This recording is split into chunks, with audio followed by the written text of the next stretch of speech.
Hey everybody, I'm Roger Ramsey. I'm the executive chef instructor here at Hardin County Schools Early College and Career Center. Mr. Bobby's wandering around here somewhere. He's going to visit here a little bit, but today we're going to break down a beef tenderloin. The tenderloin is considered the most tender piece of meat on the cow. It rides up high on its back where it doesn't get any exercise. So personally, it's not my favorite piece of meat to eat, but a lot of folks dig it, so I like to make it. From this piece of meat, you can get several different parts. You've got the tender tips on each end. You've got a muscle that runs alongside the tenderloin itself called chain. And from the tenderloin, we're gonna cut a roast that's referred to as a Chateaubriand. I can't spell it, but I know what it means. With that Chateaubriand, we're going to turn it into a beef Wellington. We're going to cut a couple of filet steaks, and we're going to pan fry those. So let's get started cleaning this fella up. You're going to need at least two things. You're going to need a knife with a point. This is a boning knife. There's no bone in it, but I'll explain why we need that tip here in a minute. And you're going to need the longest knife that you have. This is a 10-inch carving knife. And when we go to cut the steaks, it will come in handy. You may also very well need some means to keep your knives sharp. That's a honing steel. So first thing let's do is get this chain off the tenderloin itself. And there's a natural seam that you can see, you can follow, and just cut that up out of the way. Turn them over, take a look at the other side. We're okay. Let's go ahead and cut those tender tips off. Where's a good place for a steak? We'll just cut it right about there. Set that aside for a minute. Now we've got the side muscle. You can see the natural separation there. That's where we're going to take it apart.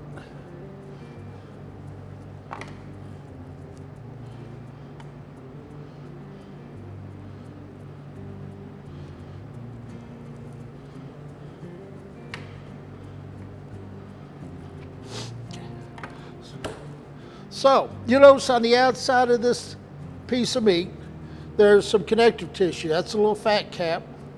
But you'll see this silver skin right here. That's made of a protein called elastin. And it doesn't matter how long and in what method you cook that, it's never going to get tender. Well, as we don't want meat that comes with its own floss, we need to get rid of it. So that's where the point of the knife comes in. Scoot it right up underneath that elastin and the muscle. Wiggle her through. Once you get all the way through, kind of roll the knife blade up towards the elastin and give it a pull. Then go back down the same way with the knife blade away from your hand but towards the elastin and give it a pull.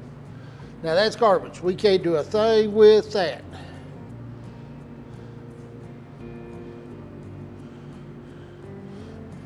And wherever you see that silver skin, take it off.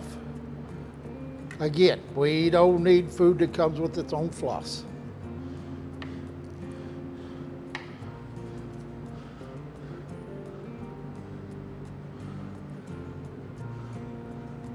There we go.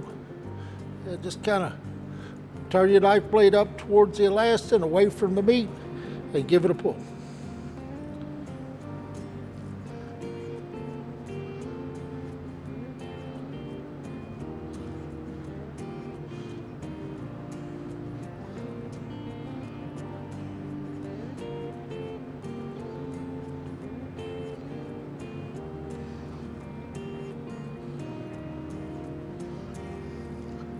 That one's on too bad a shape. We're going to set him aside for just a minute. Now this side muscle, you see bits and pieces of fat cap. We don't need those.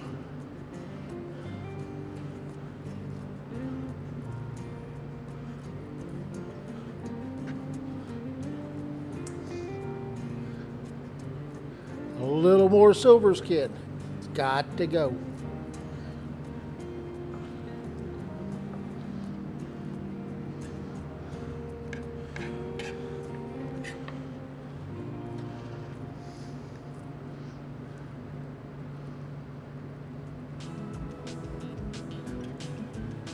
Now you will need a fairly sharp knife to do this. You don't want a bunch of saw marks and hacks and well, it just don't look good.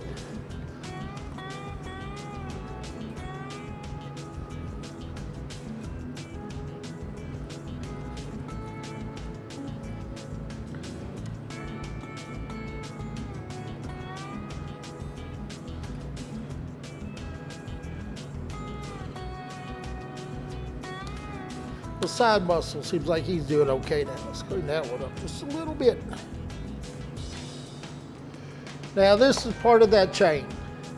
It's a little different story because it has a lot of connective tissue and it just takes a minute to knock it all down. There we go. I missed my bowl.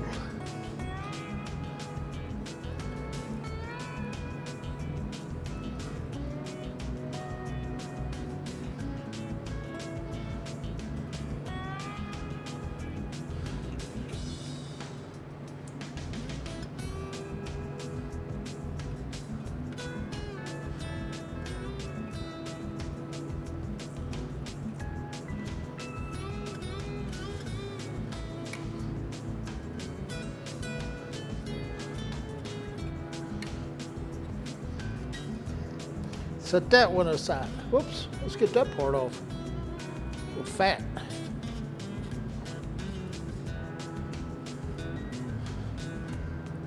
And this tender tip, it's not in terrible shape. Big hunk of fat there we'll get rid of.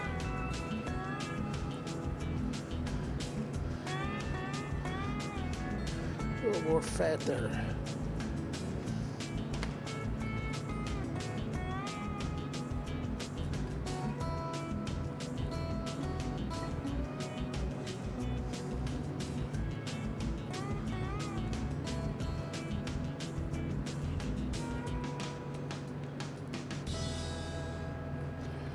So now we have these little pieces of meat. What are we gonna do? Well, let's consider that chain first. What I would do with it, I'd either slice it thin and use it for a stir fry. I'd make a nice large dice out of it, maybe make kebabs, make some beef tips. If you're gonna ground your own meat, put it into some ground beef mix. But for now, we're gonna consider kebabs. So we're just going to do a dice, make it, what, about an inch or so.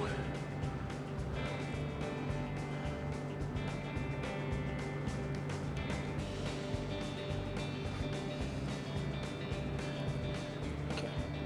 And there's a little bit of kebab meat. That's stir fry. What else do we have here? This tender tip. We can go ahead, probably cut at least one steak. Now I told you need the longest, sharpest knife you have. This is exactly why.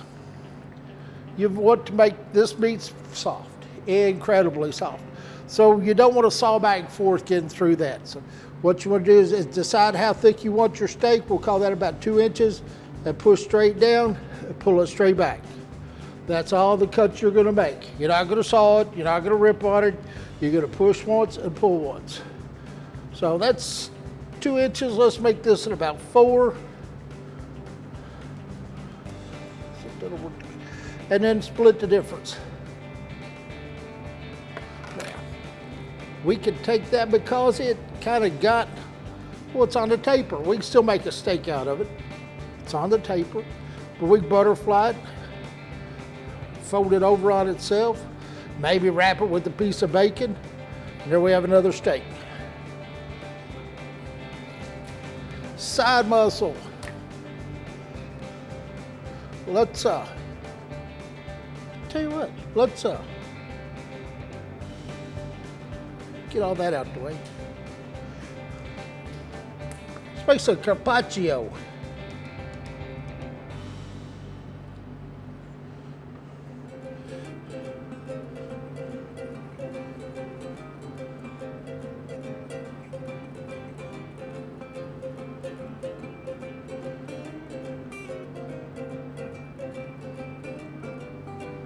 That didn't turn out bad.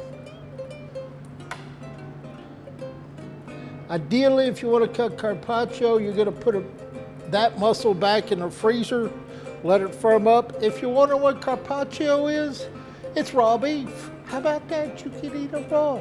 I'm not saying ServSafe agrees with it, but I'm saying it's tasty.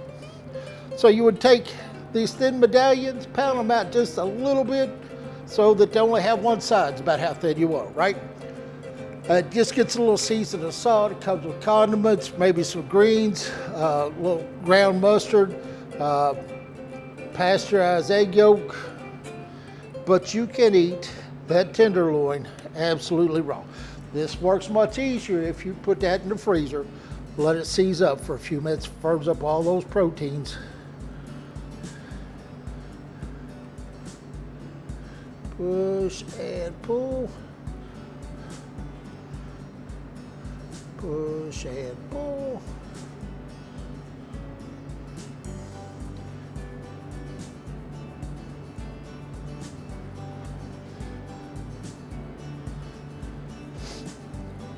That little bit we have left, let's just go ahead and cut it into quarters.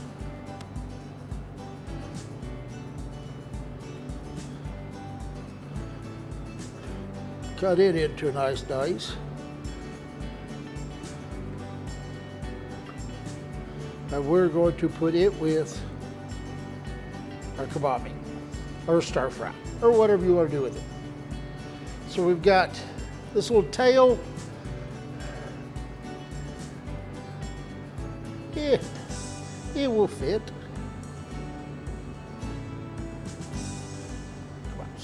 So this is our roast. This is a chateau. Let's go ahead and clean it up, make it nice and cylindrical. This is the piece of meat that's going into our Wellington. Mr. Bobby and I are going to put that together here shortly. This 4 inches, split the difference 2/3 of the way through the middle. And we have a tornado. So in a few minutes from our little piece of beef, we've got a roast that's fixing to turn into a beef Wellington. All fancy pantsy Christmassy in the United Kingdom. We've got a steak and a couple of tornadoes. We're going to pan fry. We've got some carpaccio that you can eat raw. And then we've got our stir fry. We've got a little bit of waste. And these few bits and pieces, they'll go into the mix when we grind a little ground beef. Easy peasy. All it takes is a few minutes, a few basic knife skills, and a couple of easy cuts. So give it just a minute. We'll come back and we'll start wrapping this Wellington. Takes a minute. It's worth the effort. Give me just a minute. Folks, while nobody was looking, I took our chateau back and I seared it on a cast iron skillet. It's not cooked, just get a little bit of color to it. I also laid out some prosciutto on a piece of plastic wrap. Prosciutto is it's a cured Italian ham, much like our country ham. We have a few other things set out here. We've got some puff pastry. You can make your own, but why bother? You can go to Kroger's and buy it. We've got a little pate. This is chicken liver pate. So it's chicken liver cooked in heavy cream with some herbs and a little bit of onion pureed and then enriched with some whole butter. We also have some mushroom duxelle. Duxelle is a paste, for lack of a better definition. It's minced mushrooms cooked down with shallots, a little butter, ideally a little bit of sherry, but we don't have any in our kitchen because it's the school. We don't bring alcohol in here. So that's just a matter of assembling our Wellington. We're going to start with our prosciutto that's shingled out, and we're going to add these nice mushrooms that Mr. Bobby made for us earlier.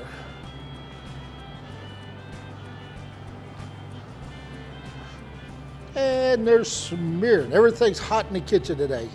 A lot of smear involved, particularly this old fat man. So the mushroom, what the mushrooms do? Well, the mushrooms give it a lot of umami. It's that sense of savoriness, as does the liver. Again, the meat's tender. I don't think it has a terrible amount of flavor. So we're adding all these flavors to it. Umami, earthiness, little minerals from the chicken livers, umami, earthiness, mustiness from the mushrooms, umami, a little salt and sweet from the ham. So we've got our prosciutto down, we've got our duxelle on. We're gonna take our Chateaubriand. Again, all I did was put it in a cast iron skillet, a little salt and pepper, and give it just a little bit of color. We are going to smear our pate on it. Now folks can say, oh, I'll be liking those chicken livers. This doesn't taste like grandma's chicken livers. It's not the same thing. Okay, it's rich. Yeah, there's a little mineraliness to it, but it's rich. It's has a sweetness to it. The herbs, the butter, it's not bad. You could take the pate in and of itself and just eat it on crackers. It's good. It's really good. It's good, good, good. Oops. So, classically, originally, Wellington was done with truffles and fragois. Truffles are a fungus that grows underground that they use dogs or pigs to sniff out. They're incredibly expensive. And fragois is the liver from a fattened goose or duck. They're force-fed to make their liver enlarged. And, well, that just doesn't seem like a humane way to treat the animal. So we're using chicken livers. Yeah, he still had to die, but he was happy till he died. He did his thing. He got to live like a chicken, not force-fed to make him fat. So let's see what we've got here. We're going to take our plastic wrap, pull the prosciutto up. We're going to need some more. That's all right because we have more.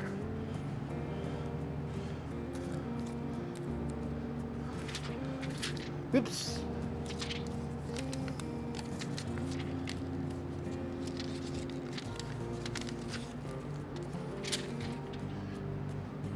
That stuff everywhere. But it's going to be good, I hope. Now, everything's been seasoned as it's going together. Okay? Mr. Bobby made the mushrooms, they got seasoned as they cooked. I made the pate, it got seasoned as it was processed. I seared off the Chateaubriand, threw a little salt and pepper on her beforehand. So everything's been seasoned as it goes.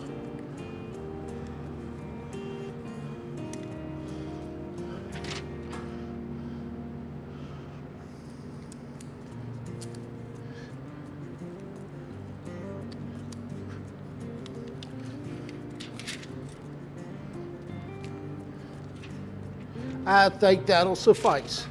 Now we're going to take our plastic wrap, set these over out the way. Take our plastic wrap and kind of roll them all up.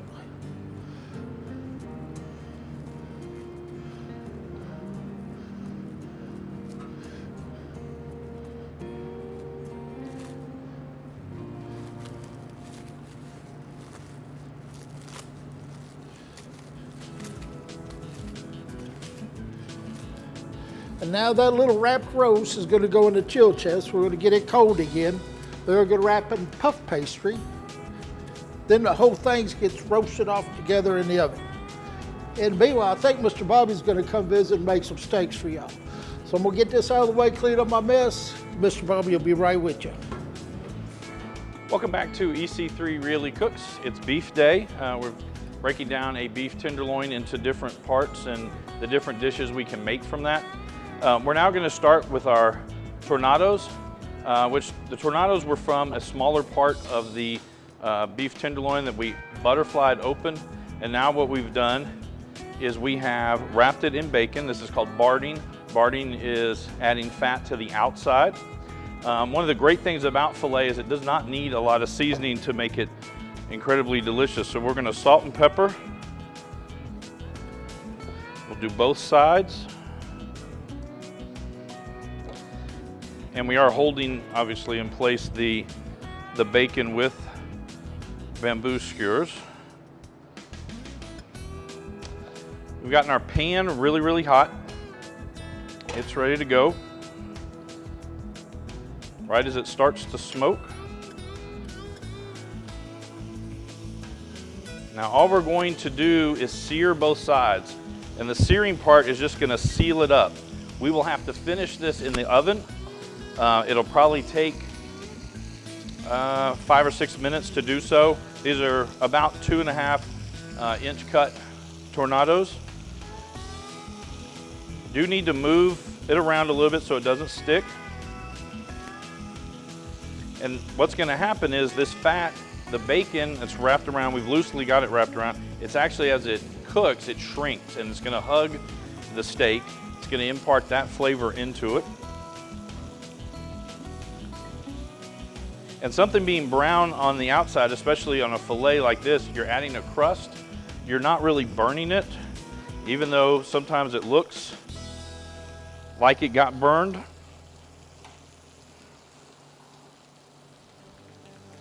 Because the meat is so thick, you do have to cook the outside a little bit longer so that it'll warm all the way through. Ideally, Chef Ramsay and I both like ours medium rare, which is around 120 to 125 degrees of internal temperature. The other thing you need to learn when you're doing steaks or you're working with any type of cookware is where are the hot spots. Now I set this one down second, but it is actually cooking a little bit faster. So we're going to move these around. Know where those hot spots are, so if you have something that you're cooking in a dish, you don't leave that item in that one hot spot where the rest of the stuff in the pan will not cook all the way through.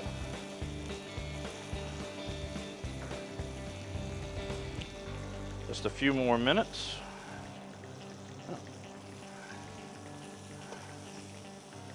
We've got a good char on both of these. Actually, turn this way and tilt this up. Again, all we've done is salt and pepper. The bacon was wrapped around the outsides.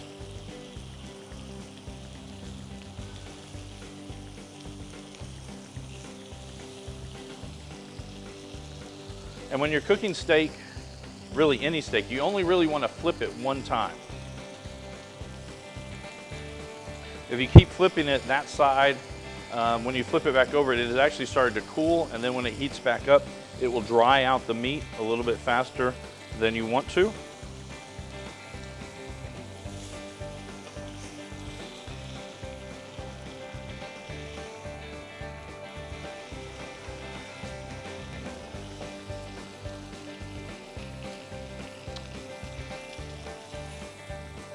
All right, we've got a good sear on both sides. So now what we're gonna do is we're actually gonna take these off. We're gonna put these in a pan and we're gonna shove them in the oven, 425, 5 to 6, 7 minutes in there. It'll get the bacon done and it'll actually heat all of the inside up, so we'll have a perfect medium rare. So we'll be back in just a minute. The next thing we're gonna do is a filet mignon.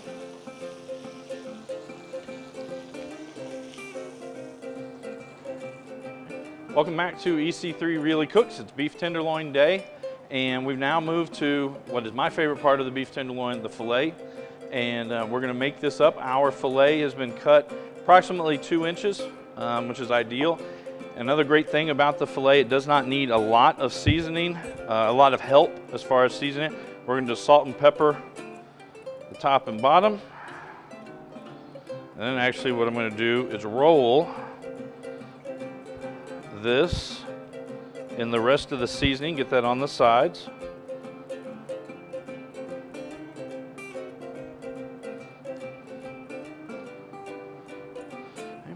To our pan here, we've already added a little bit of oil. We have it coming up. I can see it shimmering.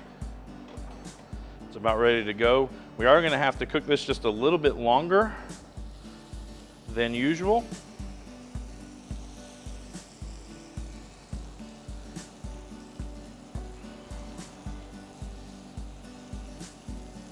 You are going to end up building a crust on both sides. We are not going to cook the outsides of it at all.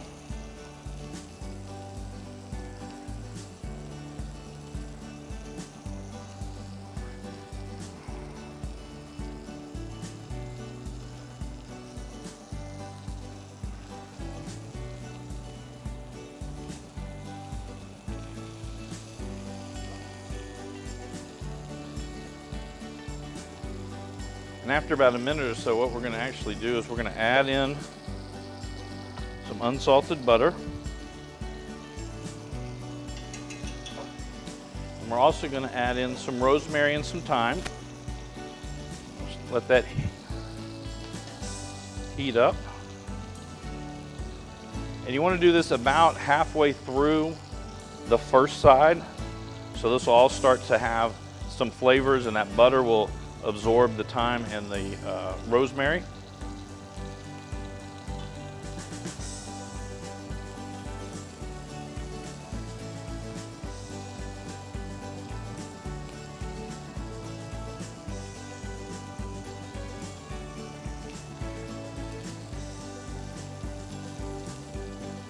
Again, the beef tenderloin actually comes from right along the spine of the cow. And for us, I guess if you felt your back muscles, they feel tense quite often. That's because we use them quite a bit. But on a cow, on a four-legged animal, that muscle is not actually used very much, so it stays tender, which for us makes for really, really good eating. Just about ready to turn that. Again, cast iron is the way that we like to cook, especially our fillets. It adds a more consistent heat. It's, we think, a little bit easier. The disadvantage, and I'll tell you this pan is incredibly heavy. This pan is also incredibly hot. And it retains heat for quite a while. And at the completion of cooking this, what you have to do to clean it, you don't want to use a lot of abrasives or a lot of detergent type soaps. We'll clean it out, then we'll actually put it back on the stovetop. We'll heat it up until all of the water has been evaporated, and then we'll bring in just a little bit of oil and we'll rub it all around the cast iron. And in doing that, you're able to maintain and keep up your cast iron skillet, and it'll last you basically forever. These are really, really great things to go. So we've got a good sear on that side. We're going to flip it over. And now for the fun part. I'm going to tilt this, and I apologize, I can do it left-handed. What we're going to do is we're now going to baste the steak. So I'm going to tilt it towards me, take my spoon. Now all of that rosemary and thyme that is infused into that butter, we're now going to put it on top of our steak.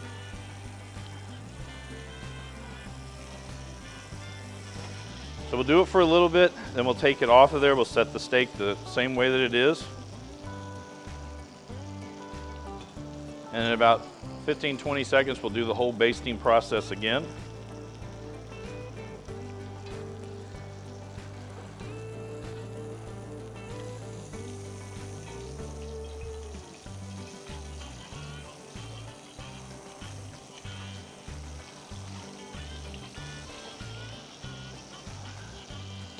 I know I say this every program, but I wish we had smell-o-vision. This is incredible. That's one of our timers. Sorry about that. A lot of dishes being cooked here in our kitchen today.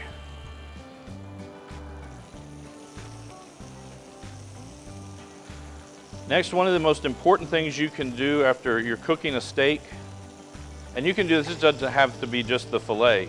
I do ribeyes the exact same way. Actually, I'll add in garlic cloves and then baste it with all of that. But the most important thing to do to get a really, really good tasting steak is you've got to let it rest. I know it comes off the grill, you're ready to eat it, you're ready to serve everybody. The most important thing you can do when cooking steak is let it rest. Okay? What it does is it allows the steak itself to suck back in the juices. It won't taste as dried out.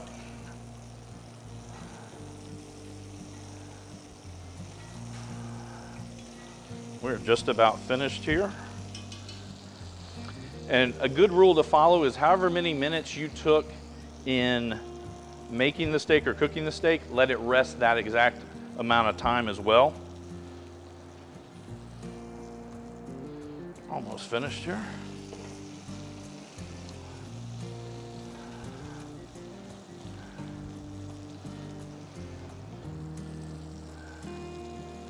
It's looking incredible. You can see on the sides where it is, almost all of the pinkness has gone away.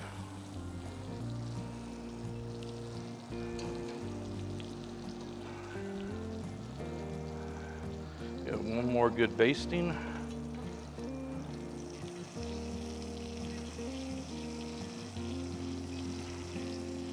All right. Now what I'm gonna do is I'm gonna set this on our plate, and then I'm gonna pour some of this on top of it.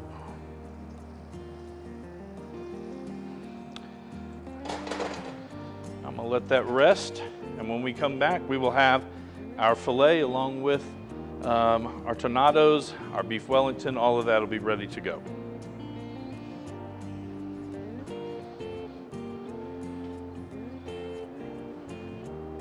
I don't know why I moved this.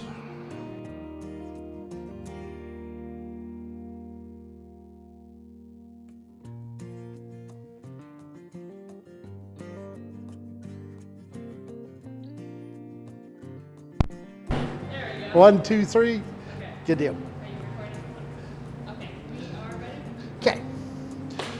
Folks, our Wellington, we'll get back on it. It just came out of the chill chest. You remember it was wrapped up? I unwrapped it. What we have here is 2 sheets of puff pastry. Again, you can make it. There are recipes out there. It's a pain. You can buy it. It's not cheap, but it's easy. So we're going to take our rolled roast. That's the chateau. And remember, it's got mushrooms in there, it's got the pate in there, and it's wrapped in prosciutto. Now we're gonna wrap that whole thing in our puff pastry. Now, what we have here is just a little bag wash. It's like a culinary super glue. It's gonna hold everything together.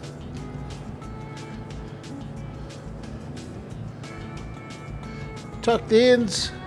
This is about a 2.5 pound roast. It's probably enough for me by myself or maybe 3 real people.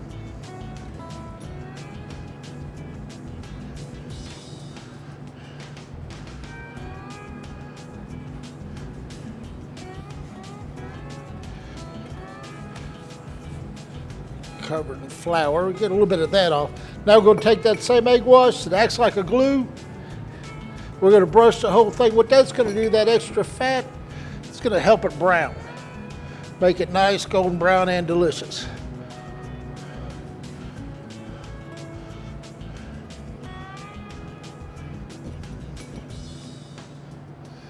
Tuck the corners, make them presentable. Set it on your baking pan. And in the oven she goes, 425 degrees for probably 40 or so minutes, or until we get an internal temperature of about 125 degrees.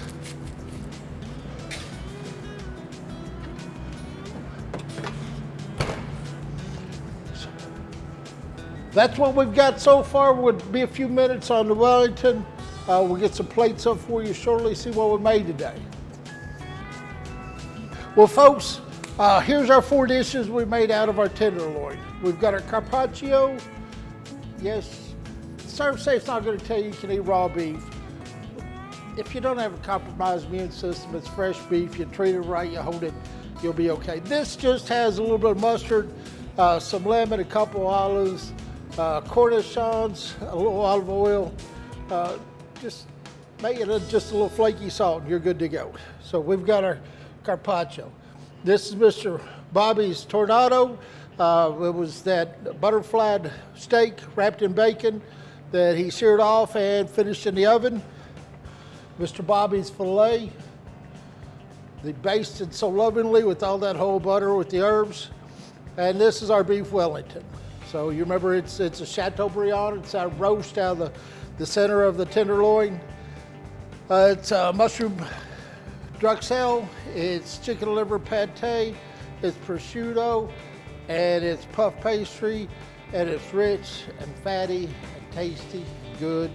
Don't eat it often. It's not good for you, but once in a while you'll be okay. So, folks, thanks for visiting once again. If you're coming needing any catering done, remember us. Our kids support our own pathway. They're self-sufficient through our catering operation.